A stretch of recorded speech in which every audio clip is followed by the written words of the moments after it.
বাংলাদেশে কি সংবিধান বিশেষজ্ঞ অভাব ছিল? ভাই আলী রিয়াজ সাহেব হলো জার্নালিজমের টিচার, উনি তো আমার টিচার ছিলেন না ভাই, আমার ডাইরেক্ট টিচার, আমি ওনার ক্লাস করেছি। তো জার্নালিজমের টিচার বাংলাদেশে সংবিধান বিশেষজ্ঞ হয়ে গেছে, সংবিধান বানায়। আচ্ছা বানালো, তাও মানলাম। উনি কি বাংলাদেশের এককভাবে বাংলাদেশের নাগরিক না আমেরিকান নাগরিক? উনি কি এটা করতে এসে আমেরিকান নাগরিকত্ব ত্যাগ করে আসছেন? উনি যখন আমেরিকার নাগরিকত্ব গ্রহণ করছেন তখন ওখানে উনি শপথ করেন নাই যে উনি সব জায়গায় আমেরিকার স্বার্থ সংরক্ষণ করবেন? করেন নাই? আমি যদি বলি এই সংবিধান সংস্কারের নামে উনি এখানে আমেরিকার স্বার্থ সংরক্ষণ করতেছেন, আমার ওই যদি জবাব আপনি কি দিবেন বলেন? গণমাধ্যম সংস্কার করার জন্য নিয়ে আসছে কামাল আহমেদকে। সে কি? সে ব্রিটেনের নাগরিক। আরে ভাই, সে ব্রিটেনের নাগরিক, সে আমার এখানে গণমাধ্যম কি বুঝে? তার সে বুঝে মনে করে তার প্রথম একবার নিয়ে আসছিল, আইনা নিয়ে কয়েক মাস পরে বিদায় করে দিচ্ছে যে এই জিনিস চলবে না।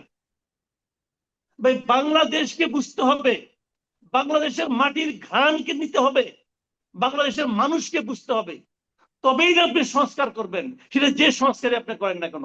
এই কমিটিগুলি যোগ্য কমিটি নয়, এক নম্বর কথা। দেখেন একটা কথা বলে শেষ করি, যখন ইউনূস সরকার এই সংস্কার কমিশন করতেছে তখন বাংলাদেশের বৃহত্তম রাজনৈতিক দল বিএনপি সারা দেশে তাদের 31 দফা নিয়ে কিন্তু তারা রীতিমতো পাঠচক্র করতেছে। কেন পাঠচক্র করতেছে?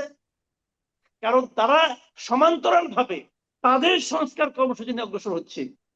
আপনারা সংস্কার করলেন, কমিশনের রিপোর্ট দিলেন, যদি বিএনপি ক্ষমতায় আসে, বিএনপি কি তার আপন ছেলে 31 দফায় সৎ ছেলে ইউনূস সাহেবের এই সংস্কার নিবে নাকি রে ভাই? এটা ফালাই দিবে, বলবে এটা কি আমাদেরটা অনেক বেটার। সরকার তো বলতে পারতো যে তোমাদের 31 দফা আমাদের কাছে দাও, ওইটার আলোকে আমরা করি কাজ, এইটাকে সে ইনক্লুড করতে পারতো। তা আপনি প্রথমেই তো ওদেরকে বাড়ি করে দিচ্ছেন, তারপরে এখন মুখে মুখে বলেন ভাই জাতীয় ঐক্য চাই। কেমনি জাতীয় ঐক্য আপনি করবেন? জাতীয় ঐক্যটা কি? আওয়ামী লীগ নাই, বিএনপি নাই, আপনি জাতীয় ঐক্য নিয়ে কাকে দিয়ে? বিদেশি জিনিস নিয়ে আসলেন, বিদেশি দুই লোক যায় না, তারা জাতীয় ঐক্য করবে। এবং যে জাতীয় ঐক্য গঠন যে কমিশন হচ্ছে, সেই কমিশনের ভাইস চেয়ারম্যান হলো আলী রিয়াজ। কারণ ডক্টর ইউনূস সাহেব সময় পাবে না, ভার্চুয়ালি আলী রিয়াজই করবে, বিদেশি মাল। কেমনে আপনি কি বলেন একটু বুঝি না কিছু ভাই। জাতীয় ঐক্য যদি যদি ইউনূস সরকারের সংস্কার কমিশনকে নিতে চান, জাতীয় ঐক্যের কথা ভুলে যান।